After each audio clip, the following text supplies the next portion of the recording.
One Story, 21. Levítico 1, 22.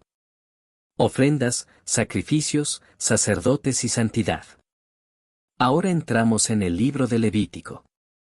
Levítico a menudo es visto como uno de los libros más difíciles de la Biblia, tanto así que algunos, en broma, lo llaman Levítico porque quienes lo leen sienten que es personalmente desafiante y difícil de entender. Pero cuando lo leemos desde la perspectiva de una historia, centrándonos en el amor constante de Dios por su pueblo, en la relación entre Dios y su pueblo, y en cómo esa relación es restaurada a través de Jesucristo, entonces Levítico no es ni difícil ni complicado. Porque Dios está contando una sola historia. Desde el principio hasta el final, es el mismo mensaje. En Levítico, Dios declara: Yo soy el Señor, que los saqué de Egipto para ser su Dios, por tanto, sean santos, porque yo soy santo.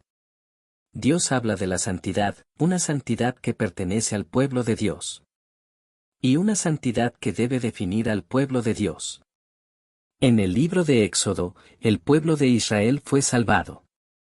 Fueron apartados como un reino de sacerdotes y una nación santa. Ahora, en Levítico, Dios empieza a mostrar cómo Israel puede vivir como esa nación sacerdotal, cómo pueden habitar con Él y vivir como su pueblo santo. Así que Levítico es un registro del profundo deseo de Dios, su pasión, de hacer santo a su pueblo.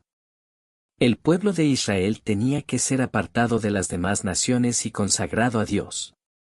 Para caminar con Dios, primero debían quitar el pecado, eso que nos separa de Dios. Por eso la santidad significa ser apartado o separado. Fueron llamados a separarse de los dioses y los ídolos de otras naciones. Y a acercarse al único Dios verdadero. Las ofrendas. Cuando las personas traían ofrendas a Dios, podían traer animales según sus posibilidades, ganado, ovejas, cabras o palomas. En algunas ofrendas, se traía grano. Pero había algo que se requería en toda ofrenda. El sacrificio debía ser sin defecto. Esto se aplicaba a la ofrenda quemada. A la ofrenda de paz. A la ofrenda por el pecado. Y a la ofrenda por la culpa. En cuanto a la ofrenda de grano, debía hacerse con flor de harina. El requisito de una ofrenda sin defecto no se trataba solamente de la calidad del animal. Era un asunto del corazón. Dios nunca miraba solo el regalo, siempre miraba el corazón del que lo ofrecía. También había mandamientos sobre lo que no se debía ofrecer ni comer. La grasa y la sangre del sacrificio nunca debían comerse. En las ofrendas de grano, no se debía añadir levadura ni miel. Pero sí era obligatorio el uso de sal, la sal del pacto. Pero a pesar de todas estas instrucciones, al final del periodo del Antiguo Testamento, Dios habla a través del profeta Malaquías con tristeza y decepción sobre las ofrendas de su pueblo. Un hijo honra a su padre, y un siervo a su señor.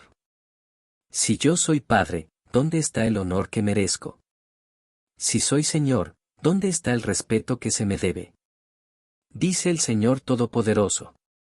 Son ustedes, sacerdotes, los que desprecian mi nombre. Y aún preguntan, ¿en qué hemos despreciado tu nombre? Ofreciendo pan impuro sobre mi altar. Y aún dicen, ¿en qué te hemos deshonrado? Diciendo que la mesa del Señor no tiene valor. ¿Cuándo ofrecen animales ciegos en sacrificio, no está mal? ¿Cuándo sacrifican animales cojos o enfermos, no está mal? Preséntalos a tu gobernador. ¿Acaso él estaría complacido contigo? ¿Te aceptaría? Dice el Señor Todopoderoso. Dios no buscaba el animal perfecto. Él buscaba un corazón que lo honrara como Padre, que lo temiera como Señor. La ofrenda revelaba si ese corazón estaba verdaderamente presente. Los sacrificios. Había 5 tipos de sacrificios. Excepto la ofrenda de grano, el holocausto, la ofrenda de comunión, la ofrenda por el pecado y la ofrenda por la culpa eran presentadas por fuego, todas ellas implicaban animales como vacas, ovejas o cabras. La persona que traía la ofrenda ponía primero su mano sobre la cabeza del animal, transfiriendo su pecado a él. Luego mataba al animal, tomaba su sangre y la rociaba alrededor del altar. Después se le quitaba la piel al animal, y el cuerpo se cortaba en pedazos. El sacerdote quemaba el sacrificio entero, los pedazos, la cabeza, la grasa, las entrañas y las patas, sobre el altar. En el centro de cada sacrificio estaba el significado de la expiación. El acto podía verse diferente dependiendo del tipo de sacrificio, pero el propósito era el mismo. La persona que ofrecía la ofrenda transfería su pecado al sacrificio. Y en lugar de que el pecador pagara por su pecado, el sacrificio tomaba su lugar. Se daba una vida para que se pudiera recibir expiación. Estas ofrendas eran específicamente para pecados no intencionales. Y sí, Dios proveyó un camino para el perdón. Pero con el tiempo, Israel siguió pecando. Y los sacrificios continuaban. Lo que faltaba era un verdadero arrepentimiento, dolor por el pecado, un apartarse de él. Los sacrificios se volvieron rutina. Se convirtieron en una ceremonia, vacía de corazón y significado. Por eso Dios clamó en contra de los sacrificios de su pueblo. El número de sus sacrificios, que son para mí, dice el Señor. Tengo más que suficiente de holocaustos, de carneros y de la grasa de animales engordados. No me agrada la sangre de toros, corderos y machos cabríos. ¿Cuándo vienen a presentarse ante mí? ¿Quién les pidió esto, este pisoteo de mis atrios? Dejen de traer ofrendas sin sentido. Su incienso me resulta detestable. Lunas nuevas, sábados y convocaciones. No soporto sus asambleas inútiles. De las ofrendas y sacrificios al sacerdote. Antes de que se construyera el tabernáculo y antes de que Aarón y sus hijos fueran designados como sacerdotes, el pueblo de Dios ofrecía sacrificios por sí mismos. Desde Caín y Abel hasta Noé, Abraham, Isaac y Jacob. Todos construyeron altares y ofrecieron sacrificios personalmente. Así que la persona que ofrecía el sacrificio importaba incluso más que el sacrificio en sí. Era quien ofrecía quien escogía el sacrificio. Quien se aseguraba de que fuera sin defecto. Y era quien ofrecía quien decidía cuándo y cómo traerlo. Por eso, en la historia de Caín y Abel, Dios no dijo simplemente que aceptó la ofrenda de Abel. La Escritura dice, el Señor miró con agrado a Abel y a su ofrenda. De la misma manera, Dios no solo rechazó la ofrenda de Caín. Dice, pero no miró con agrado a Caín ni a su ofrenda. No se trataba solo de lo que estaba en el altar. Se trataba de quién lo traía, y cómo. Pero una vez que se construyó el tabernáculo, y una vez que se designaron sacerdotes para liderar las ofrendas, esa responsabilidad santa fue transferida al sacerdote. El sacerdote. Después de que se construyó el tabernáculo, era el sacerdote quien ofrecía los sacrificios. Y así como el sacrificio debía ser sin defecto, también el sacerdote debía ser sin defecto. Entonces Dios le ordenó a Moisés: pon las vestiduras sagradas sobre Aarón y úngele y conságrale para que me sirva como sacerdote. Lleva también a sus hijos y vístelos con túnicas. Úngelos tal como ungiste a su padre, para que me sirvan como sacerdotes.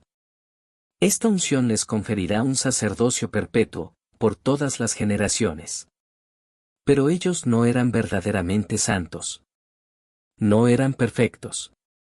Eran hombres con defectos. Aarón, el primer sumo sacerdote, fue quien hizo el becerro de oro. Y sus hijos, Nadab y Abiú, que debían ser los siguientes sumos sacerdotes, ofrecieron fuego no autorizado delante del Señor. Y murieron por el juicio de Dios. Luego vino el sacerdote Elí y sus hijos, Ofni y Faíns, quienes trataron con desprecio las ofrendas del Señor. Aunque Aarón, una vez consagrado, ofreció un sacrificio puro con una ofrenda pura. E hizo todo tal como el Señor lo había mandado. Y fuego salió de la presencia del Señor para consumir el sacrificio. Justo después de eso, Nadab y Abiú pecaron. Los profetas más adelante hablaron sobre la corrupción del sacerdocio. Los sacerdotes gobiernan por su propia autoridad. Desde el más pequeño hasta el más grande, todos están ávidos de ganancias, profetas y sacerdotes por igual, todos practican el engaño. Tanto el profeta como el sacerdote son impíos, aún en mi templo encuentro su maldad. Sus sacerdotes enseñan por paga. Sus sacerdotes profanan el santuario y quebrantan la ley. Son ustedes, sacerdotes, los que desprecian mi nombre. Jesucristo, el sacrificio perfecto, la ofrenda perfecta, el sumo sacerdote perfecto. Las ofrendas no eran perfectas. Los sacrificios no eran perfectos.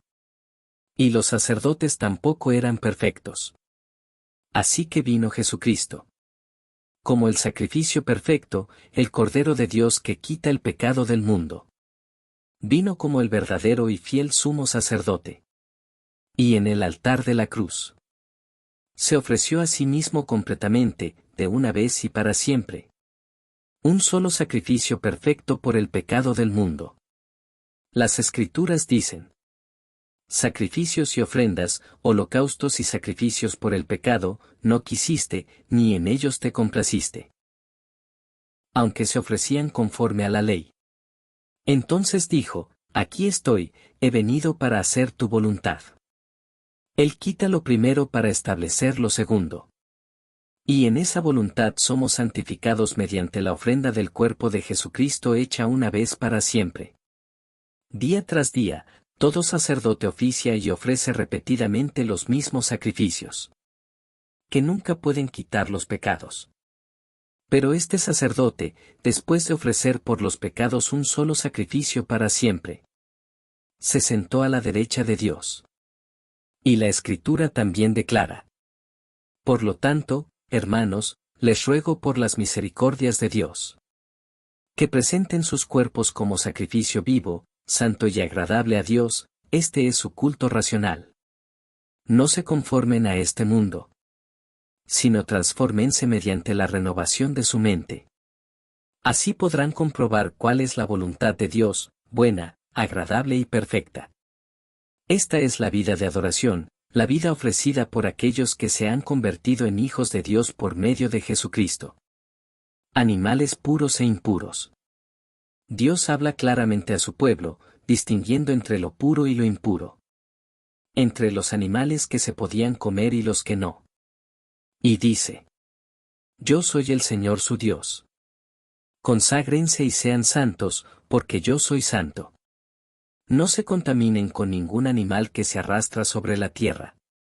Yo soy el Señor, que los sacó de Egipto para ser su Dios. Por tanto, sean santos, porque yo soy santo. La distinción entre animales puros e impuros en Levítico fue dada para formar una vida separada. Para marcar la diferencia en la manera en que el pueblo de Dios debía vivir. Así como Dios le dio a Israel leyes de justicia como ojo por ojo. Cuando ninguna otra nación tenía normas tan justas. También les dio límites en cuanto a los alimentos. Mientras otras naciones usaban la comida en rituales idólatras sin ningún discernimiento. Pero en el Nuevo Testamento, el apóstol Pablo dice: la comida no nos acerca a Dios. No somos mejores si comemos, ni peores si no comemos. Y también. Así que, ya sea que coman o beban o hagan cualquier otra cosa, háganlo todo para la gloria de Dios. Así que el problema nunca fue la comida en sí. Siempre fue acerca de una vida apartada. La comida no los hacía santos. Era su obediencia la que los apartaba. El sacerdote lo declarará limpio. Lo que importaba más que la ofrenda o el sacrificio era quien lo ofrecía, quien lo supervisaba. Y por eso, si el sacerdote era puro, el sacrificio y la adoración también podían ser aceptados. En Levítico, pasamos de las leyes sobre los sacrificios a la consagración del sacerdocio. A los primeros sacrificios ofrecidos por los sacerdotes. A las leyes sobre animales puros e impuros. Y luego a asuntos de pureza, como la purificación de una mujer después del parto. Y enfermedades de la piel que debían ser examinadas por el sacerdote. Era el sacerdote quien examinaba la piel. Y era el sacerdote quien declaraba a alguien limpio o impuro. Si el sacerdote decía limpio, entonces esa persona era limpia. Si el sacerdote decía impuro, entonces esa persona era impura. Y cuando el sacerdote hacía expiación, se concedía el perdón. Así será también con Jesucristo. El sumo sacerdote perfecto y final. El único que puede decir, quiero. Sé limpio. Si el parto apunta al pecado original. Y la enfermedad de la piel apunta al pecado personal. Ambos encuentran su limpieza en Jesús. El único que realmente puede hacernos limpios. Este es el mandato del Señor. Ahora Dios habla a través de Moisés, no solo a los sacerdotes, sino a todo el pueblo de Israel. Si alguien entre el pueblo de Israel, ya sea dentro del campamento o fuera de él, quiere ofrecer un toro, un cordero o una cabra. Primero debe llevar el animal a la entrada del tabernáculo de reunión y ofrecerlo allí delante del Señor, como una ofrenda en el tabernáculo. Si no lo hace, será excluido del pueblo. Incluso si alguien caza un animal en el campo y lo atrapa, debe llevarlo a la entrada del tabernáculo y entregárselo al sacerdote, para ofrecerlo como sacrificio de comunión al Señor. ¿Por qué? Porque aunque sus cuerpos ya habían salido de Egipto, su forma de vida y sus viejas costumbres aún nos acompañaban. Incluidos los rituales paganos y los sacrificios inmorales que antes practicaban. Y Dios repite el mandato de que nadie entre ellos debe comer sangre. Porque la vida de todo ser está en la sangre. Este mandato también los separa de las naciones vecinas, donde era común beber sangre después de ofrecer sacrificios a los ídolos. Ahora Dios los llama a vivir plenamente como su pueblo. A servir solo a Él. Yo soy el Señor su Dios. Una vez más, el Señor habla por medio de Moisés y dice: Yo soy el Señor su Dios. Y les da este mandato. No deben comportarse como lo hacen en Egipto, donde vivieron. Ni deben actuar como se actúa en la tierra de Canaán, a donde los llevo. No sigan sus costumbres. Obedezcan mis leyes y cumplan cuidadosamente mis decretos. Yo soy el Señor su Dios. Obedezcan mis decretos y mis leyes, la persona que los cumple vivirá por ellos. Yo soy el Señor. Y Él continúa, los llama no solo a dejar atrás las costumbres de los sacrificios de sangre y la adoración de ídolos, sino también a apartarse de toda forma de inmoralidad sexual. No deben cometer incesto de ningún tipo, ni tener relaciones con una mujer durante su periodo menstrual, ni cometer adulterio con la esposa del prójimo, ni sacrificar a sus hijos a Moloc haciéndolos pasar por el fuego, ni practicar la homosexualidad, ni tener relaciones con animales. Dios dice que todas estas cosas contaminan a la persona. Fue por causa de estos mismos pecados que las naciones de Canaán se corrompieron. Y la tierra misma las vomitó.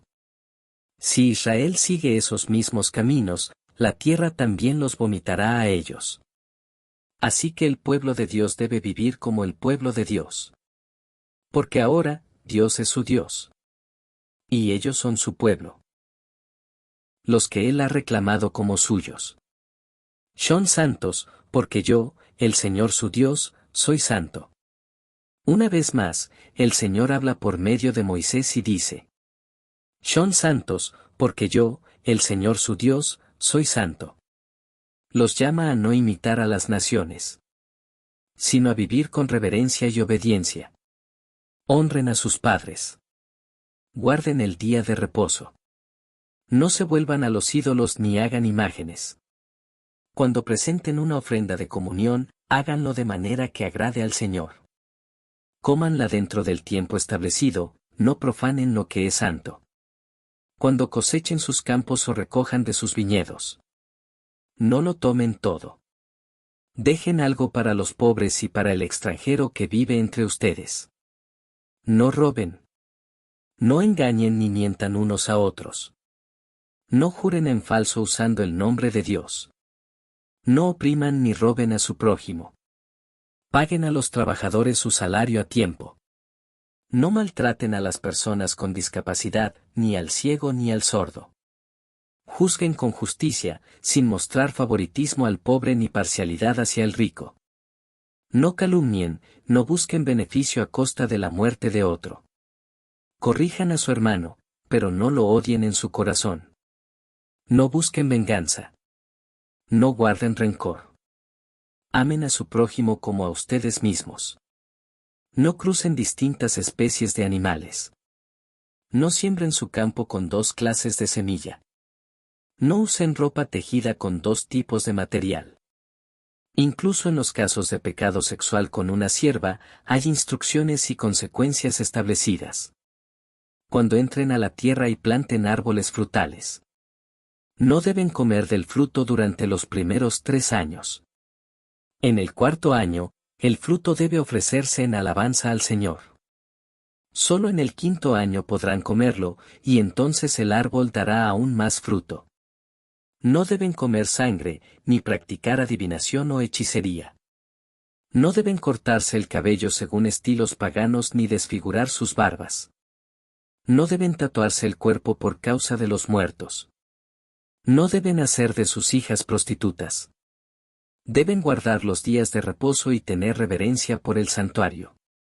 No deben acudir a médiums ni consultar a espiritistas. Deben levantarse en presencia de los ancianos y temer a Dios. Y al extranjero que vive entre ustedes deben tratarlo con amor y justicia, como si fuera un ciudadano nacido en la tierra. Sus balanzas y medidas deben ser justas. El Señor llama a su pueblo a evitar las costumbres de las naciones. Los llama a obedecer todos sus estatutos y leyes. Ahora, el estándar para sus vidas no es la cultura que los rodea, sino Dios mismo. Y la palabra que Él ha dado. Porque el Dios Santo se ha convertido en su Dios. Yo soy el Señor su Dios, que los ha apartado de las naciones. Desde el tiempo de Abraham, Dios habló sobre la tierra de Canaán. Y comenzando con Moisés, la llamó una tierra que fluye leche y miel. Ahora, una vez más, Dios promete dar esa tierra a su pueblo. Y dice que es para este propósito que ha apartado a Israel. Por eso, el pueblo de Dios no debe vivir como los que adoran a otros dioses. No deben contaminarse con las costumbres de las naciones que los rodean. ¿Por qué? Porque la razón por la que deben ser santos es esta. El Señor su Dios es santo. Y Él los ha escogido, los ha apartado de todas las demás naciones, para que sean suyos. Yo soy el Señor que los santifico. Luego el Señor da a Moisés mandamientos para los sacerdotes. Porque los sacerdotes son los líderes del pueblo. Aun si muere un pariente cercano, no deben contaminarse tocando al muerto. Ellos son los que presentan el alimento a Dios. Por eso no deben raparse la cabeza ni recortar los bordes de la barba. No deben deshonrar el nombre de Dios. No deben casarse con una mujer deshonrada, una prostituta ni una mujer divorciada. Deben casarse con una virgen, nunca con una viuda ni con una mujer deshonrada. Aun si la hija de un sacerdote actúa con inmoralidad, debe ser quemada con fuego, porque ha deshonrado.